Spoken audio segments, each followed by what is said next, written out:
Hey guys, welcome back to the channel, and today we're going to be reacting to NewJeans Danielle and Emotional Orange Mess. Let's be real about it. And this page loves milking NewJeans drama, huh? Hey guys, welcome back to the channel. So Emotional Oranges finally responded to the drama surrounding that cryptic post. And let's They just did, say, didn't their they? explanation, it's giving deflection. Let's break it down. So according to them, there's no Daniel collab, and that post was just about helping produce a song for Livy, Daniel's sister. They apologized for the confusion. That's what I said yesterday. yeah, but they did And that said, intentionally. Of course they did, to create a little cloud, but that's what I said yesterday. It's gonna be sister. that wasn't their intention. But here's my question. If it was Livy's project, why didn't you tag Livy? Why only tag Daniel? You posted a photo with just Daniel and captioned it with, "Just give us some time, guys. It's coming soon." Like, what reaction were you expecting? That we'd think, oh wow, he's helping his unknown sister, whose name most of us didn't even know. Can't wait. Please, let's be real. You knew what you were doing. You used Daniel's name and clout to generate hype. And now that fans are understandably upset, you're acting like it was just Why are fans upset? Let him, it's the guy who's the, okay, whatever, it's not that big of a deal. Like, what's there to be upset about? a harmless mix-up. Also, let's not ignore the fact that Livy herself has been involved in controversy, allegedly debuting with a song that wasn't even originally hers. So, yeah, fans aren't going to I remember that, but didn't they immediately like apologize and said, wasn't that them who immediately apologized? Because there was somebody who immediately apologized and said, I don't remember, but I remember the controversy. be thrilled when you build hype around Daniel, then bait and switch with someone tied to that mess. And now, Emotional Oranges backtrack so fast, you'd think Ador's legal team knocked on their DMs, like, hey, fix this, now. I mean, the post showed up real quick on their account, didn't it? And then there's this narrative from some fans, saying, what if Daniel got permission from Ador? But weren't you all the same ones yelling that Ador broke contracts, and the group was on hiatus, or whatever? So which is it? You can't have it both ways. At the end of the day, if this was really just a collab with Livy, why wasn't she in the picture? Why wasn't she tagged? Why wasn't she the one being promoted? Because you knew her name wouldn't generate clicks. So no, it's not just confusion. It's a misleading move that got called out, and rightfully so. Look, no hate to anyone trying to help family out or make music. But when you're playing with fans' emotions and I mean, you do sound like there's hate, though. expectations like this, don't be surprised when the backlash hits. That's the reality of Whatever, well, I don't know if it worked in their favor. It makes them look annoying. they are annoying orange after all. Oh. It's whatever. Enhypen. Enhypen faces massive follower drop over Cadbury collaboration with... What's wrong with Cadbury? I like Cadbury. The popular K-pop group is currently preparing for the release of their upcoming album, Desire Unleash. The group has been creating buzz with unique and bold concept teasers, raising excitement among fans around the world. However, in an unexpected turn, Enhypen has recently seen a significant drop in their social media followers. Typically, artists experience growth in online engagement leading up to a comeback. But for Enhypen, the numbers have taken a negative turn due to an ongoing boycott. Earlier this month, it was announced that Enhypen would be collaborating with global candy brand Cadbury. As part of the promotion, fans who purchase a certain amount of Cadbury products are entered for a chance to win a trip to Seoul to meet the group. While many fans were excited about That's cool. What's the issue with Cadbury? Why y'all beefing with Cadbury now? this opportunity, others raised concerns over Cadbury's parent company, Mondelez International, and its financial connections to startups in Israel. Although Cadbury is not officially listed on the BDS boycott list, it is often recommended for boycott by pro-Palestinian supporters due to Mondelez's reported activities. As a result, a segment of fans has chosen to Boycott everything, I guess. boycott Enhypen's content and You know what else Mondelez own? What? Oreos, They do? Milka. Wow. Basically, if you don't want to eat Mondelez, starve. Heinz, I everything. mean, chocolate is not part of a diet. They own everything. Kraft cheese, everything. Come on, y'all gotta stop with this. unfollowed their social media accounts as a form of protest. On Instagram, the group lost approximately 21,000 followers, while their TikTok account saw a decrease of nearly 100,000. It's important to note that Belief Lab, the company managing Enhypen, has not released any official statement regarding the issue at the time of this report. Now here's my take. It's very likely that Enhypen members had little to no control over this collaboration. In fact, considering how K-pop companies operate, it's possible that the members are not even legally allowed to refuse promotional deals decided by their management. Unfollowing or boycotting the group members, personally, over a corporate decision made by their company, seems unfair. There are more constructive ways to express disagreement, such as not purchasing the promotional products, or sending protest letters to the company directly. We've also seen other K-pop groups collaborating with major global brands, like Coca-Cola, which have well-documented business ties with Israel. Yet those groups did not receive the same level of I didn't backlash know or there mass were so many unfollowing. In the end, connections it's of businesses to Uh, Israel. everybody's connected to Israel. Really? Well, I mean, it's a country, so Yeah, but everybody like, operates in that country. Any major business is gonna have I be wonder, operating I in wonder what Israel. market's not affected by this. everyone's right to protest and stand up for their beliefs, but it's important to direct that protest at the right target. In this case, the company McDonald's? behind the decision, not the Pretty artists sure, themselves, yeah. who may have no real say. If not Israel, they have ties to Russia, because in Russia they didn't close out McDonald's during the whole shutdown thing. So Oh. can figure out if you want a reason to boycott somebody for, you're gonna find one. Thanks for watching. Let us know your Mhm. Yeah, guys, support Enhypen, and yeah, this is stupid. It has nothing to do with Enhypen. I wonder how much I guess they couldn't turn it down, the company. in The what's company quickly don't care about no Israel. NewJeans lawsuit sparks backlash. Justice my ass. Fans react. in what's quickly being called one of the biggest legal showdowns in K-pop history. The legal battle between NewJeans So is and this their label something new, or are we A-Door still has milking taken this? an intense turn, and netizens are not impressed. After the court rejected NewJeans' request to suspend their exclusive contract with A-Door, the group immediately appealed the decision. Now the case is in the hands of the Seoul High Court's 25th Civil Division. But the most shocking development, the sudden involvement of high-profile legal figures on both sides. NewJeans has brought on Park Hyung-nam, the former head of the Judicial Policy Research Institute, to lead their legal team alongside Sejong law firm. Meanwhile, A-Door isn't backing down either.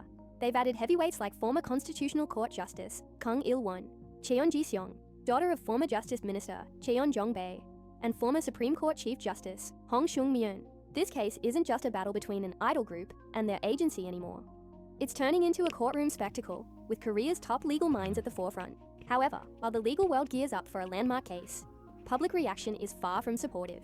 Many netizens are calling out the lawsuit as a distraction and a power move driven purely by financial motives. Here's what people are saying. I mean, Both sides must have a lot of money. It seems like the legal community is having a lot of fun out of this. The moment A-Door loses the lawsuit, contracts will have no meaning in this country. Talking about justice, when the legal community is ignored, is just comedy. This is just a battle about money. Justice my ace. I mean, yeah, it is about money. What did you think this was about?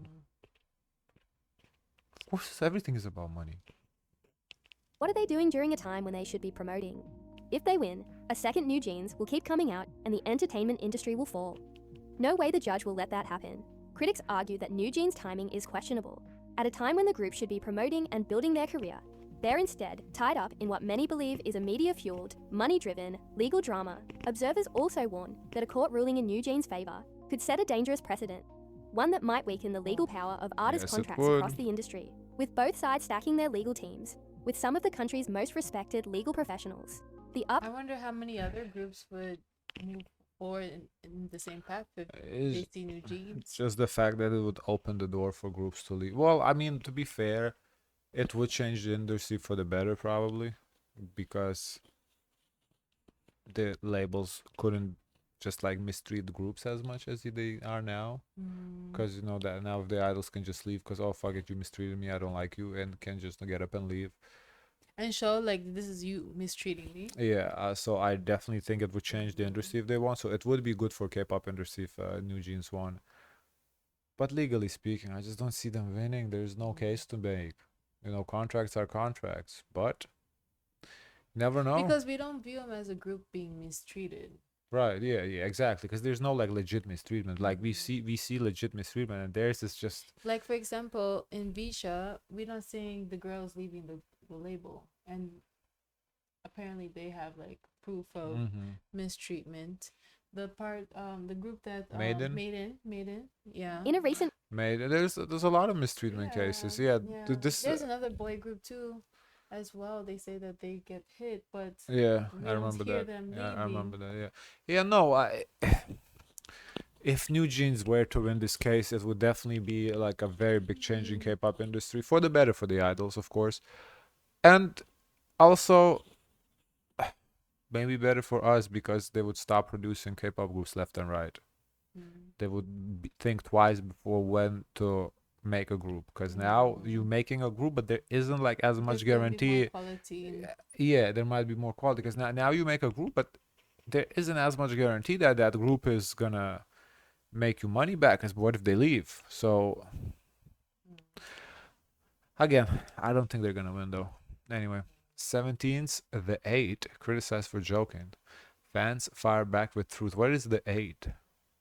Wave of controversy. 17's The8, also known as Minghao, has become the center of criticism after making lighthearted comments on a variety show. But fans aren't staying silent. They're fiercely defending the idol and calling out those who twist his words into negativity. During a teaser clip for K-Star Next Door, The8 joked about 17's 3-unit system, saying, "We shouldn't have done it," while reflecting on how hard it is being part of the performance unit. He went on to highlight how each unit prepares differently, and how the performance unit, with its complex choreography, often needs at least a week to prepare. The tone was clearly humorous, with fans laughing at his honesty and candid wit. But soon after, the clip went viral, and so did hate comments. Some netizens quickly turned against him. One user wrote, "The VCU and HHU literally do the same choreo for non-unit songs. Meanwhile, Minghao cannot even sing or rap, so all he does is dance." Another added, Oh, "Can't sing, but yes, keep complaining about those who can. Thanks to VCU, you don't get called out for being average." And even more harshly, one comment read, "Should have practiced his singing or rapping more so he could be in another unit." But fans were having none of it. They jumped to The8's defense with thoughtful, passionate support. One fan tweeted, "Minghao speaks with so much honesty and heart, whether he's joking or being serious. But no matter what, someone twists it. He's so genuine. He deserves kindness, not hate." Another added, "Minghao can't even joke about being tired or disliking his job, and normal people do that every day. Because of insecure, childish, low IQ stans, blowing it out of proportion." And one pointed That is true though. He basically said, "Oh, this shit is hard. I'm tired." Why can't he say that? Why does he have to always put up a face? out a repeating issue. Why is it that when Minghao goes on Korean variety, I guess it depends. Did he put other groups down or not? Because he could say that without putting down other units. If yeah. so, if he say it without putting, like, if he just says, "Oh, damn, being in this unit is hard. It's a lot of work," I think that is okay. But if he's saying, "Oh, damn, this unit is we do so much more work than other units," then we have a problem. But based on his body language, he was joking. He was joking. In the video you can tell he was joking. But either way, like, not everybody can catch the joke. So I think it depends exactly what was being said. Maybe it's correct joke, but wrong messenger. Because you can't be the one that they know that can't really sing to say all this. Like, at least they're letting you shine. And I'm joking. shows, there's always someone twisting his blunt style humor, like he's attacking people. Maybe they're Now here's the joking real back. point. Let's talk about this from a I've been Maybe they're joking back. For at me him. though, I've been saying I want to see more like the real K-pop idols. I don't want to see none of that fake shit. And Yeah. that's just him being real, so I can't be mad at that. If that's how he feel, that's how he feel. I appreciate I it. think it can be like one person, like maybe criticizing, because I always feel like they cherry pick these comments. I think so too. They're making fun of. No, that was just one Yeah, commenter, I but like there think could so be too. other people with opinions. Yeah. Come on. human perspective. Just because The8 jokingly complained about practice doesn't mean he hates it, or that he's accusing others of putting in less effort. That's the entire point of going on variety shows. To joke, to have fun, to bring laughter. And let's not forget, he's a human being. We all complain about work. We all feel tired. Some of us have daily mental breakdowns and think about quitting our jobs 10 times a day. And that's considered normal. So why can't he say it on national television with a laugh? People say they want idols to be more open, to speak without filters. But the Yes, I second say someone that. like The8 opens up, those same people twist the narrative and Yeah, I say that. I want more real, more real from K-pop, and well, that's what comes with real. People bitch and moan, and Yeah. that's what it is. So I'm not mad at it. Good for him for speaking his truth. Guys, let's move. No. Guys, of course, let us know your thoughts. Don't forget to like, comment, and subscribe. Join the Discord. As always, share as much kindness as possible.